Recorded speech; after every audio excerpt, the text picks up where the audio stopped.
Google is gearing up for its big event in San Francisco Tuesday, where it is expected to announce a bunch of new products, and the star of the show is rumored to be the company's flagship Android phone, Google Pixel. CNET editor Brian Tong left the comforts of San Francisco.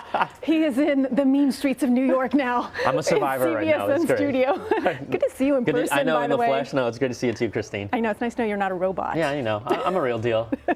So tell me about this this new Android phone, the first from Google, right? Yeah, they're trying to position this as the first phone that they are kind of controlling from start to finish, because a lot of times they have worked with other third-party manufacturers like LG, Huawei to build their phone. This one, though, it is being built by HTC, so that's still staying along those lines. But what Google is really trying to focus is kind of be like an iPhone, like control the software and hardware, and really call this like a standalone Google phone. They're getting rid of the Nexus name, and the phone, you know, based on the leaks, kind of actually looks a lot like an iPhone if you really look at it. Yeah, it doesn't look much different, does it? Yeah, but it will come in two different sizes. Are people excited about this? Well, I think that people that love a pure Android experience are, you know, you really have the top two phones that everyone talks about mostly are iPhone and then Samsung's S7 Edge, or, you know, their Note 7. The Pixel phone will be a pure Android, and those are kind of like the diehard Android fans. So I use an iPhone and an Android phone, so I'm actually excited about this one.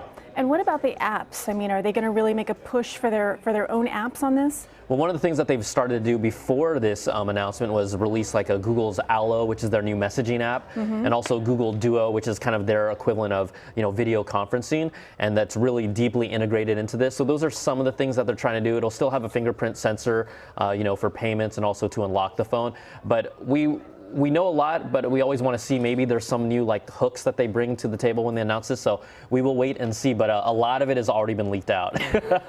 Oh boy! Just use this thing called the internet. Before. Yeah, this thing called the internet will tell you how. And it has a tendency to do that. Yeah. You mentioned about the Pixel, the phone's pixels. Is it going to rival the iPhone? Well, it'll have a 1080p display, and then the larger screen is supposed to have a Quad HD display. That's typical of what we've seen in a lot of large screen phones. So Apple's screen is still using LCD technology. It was recently like reviewed as the best LCD screen. Samsung typically is known as the best OLED screen.